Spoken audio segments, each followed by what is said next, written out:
Product based అంటే అది కాదండి. బేసిక్ ప్రొడక్ట్‌ని తయారు చేసి అమ్ముతా ఉంటారు ఈళ్ళు. ప్రొడక్ట్‌ని తయారు చేసి అమ్మడం అంటే ఇప్పుడు ప్రొడక్ట్‌ని తయారు చేస్తారు. ఎన్‌విడియా ప్రొడక్ట్‌ని తయారు చేస్తారు. యాపిలోడు ప్రొడక్ట్‌ని తయారు చేస్తాడు. లేకపోతే ఎడోబోడు ప్రొడక్ట్‌ని తయారు చేశాడు మీకు. ఆ ప్రొడక్ట్‌ని అమ్ముతా ఉంటారు. ప్రొడక్ట్ తయారు చేయడం అనేది టెక్నికల్‌గా డీప్ టెక్నికల్ స్కిల్ ఉండాలి దానికి. ఈ ప్రొడక్ట్‌ని తయారు చేసి మిలియన్స్ పీపుల్‌కి అమ్ముతా ఉంటారు ఆళ్ళకి.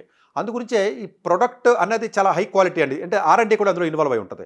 సో, ఈ మదర్ కంపెనీస్ ఏవైతే ఉంటాయో వాళ్ళ సర్వీసెస్ ఏవైతే ఉంటాయో ఆ సర్వీసెస్‌ని మేజర్ వర్క్ అంతా ఆళ్ళ దగ్గర పెట్టుకొని అంటే ప్రొడక్ట్ డెవలప్ చేయడానికి సరిపడే టీమ్ ఏదైతే ఉంటదో వాళ్ళ దగ్గరే ఉంటది. మిగిలిన సర్వీసెస్ అన్నీ ఏవైతే ఉంటదో అంటే మీకు ఇంకా చెప్పాలంటే అర్థమయ్యేలాగా ఇన్నోవేట్ చేసి 0-1 దాకా ఆడు తీసుకొస్తాడు.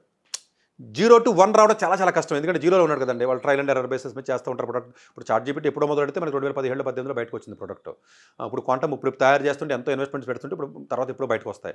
ఈ పేటీఎం యూజ్ చేసినప్పుడు ఇబ్బందులొస్తాయి ఇక్కడున్న పబ్లిక్‌కి.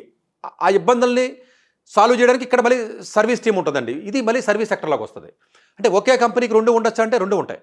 ఈ పర్టిక్యులర్ పర్స్పెక్టివ్‌లో ఈ ప్రొడక్ట్ బేస్డ్ దాంట్లో ఉన్న అడ్వాంటేజ్ ఏంటంటేనండి, ఈ ప్రొడక్ట్ తయారు చేస్తారు. తయారు చేయడానికి చాలా టైం పడుద్ది. అంటే 0-1 అని చెప్పాను కదా! 1-N, 1-Z అనుకోండి. ఆ మిగిలినయన్నీ కూడా మనోళ్ళే చేస్తారు. అంటే ఇది చిన్న జాబ్, ఇది పెద్ద జాబ్ అని అనుకోవద్దండి. అట్లా అనుకోవద్దండి.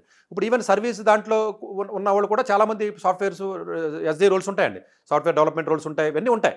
ఇక్కడ కూడా ఉంటాయి.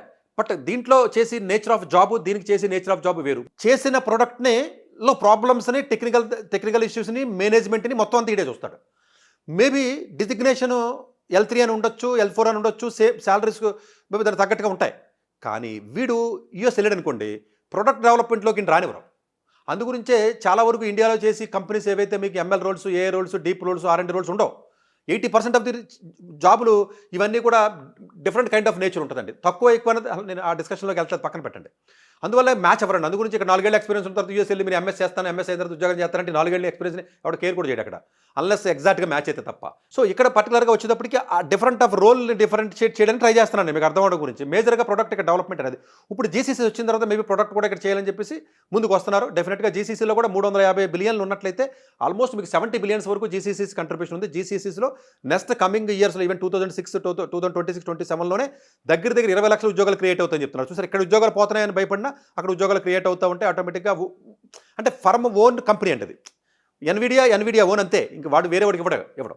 సో, ఇలా ఓన్ కంపెనీ చేసి వాళ్ళే ప్రొడక్ట్స్ తయారు చేస్తారు. వాళ్ళే కొన్ని సర్వీస్ సంబంధించినవి చేస్తారండి.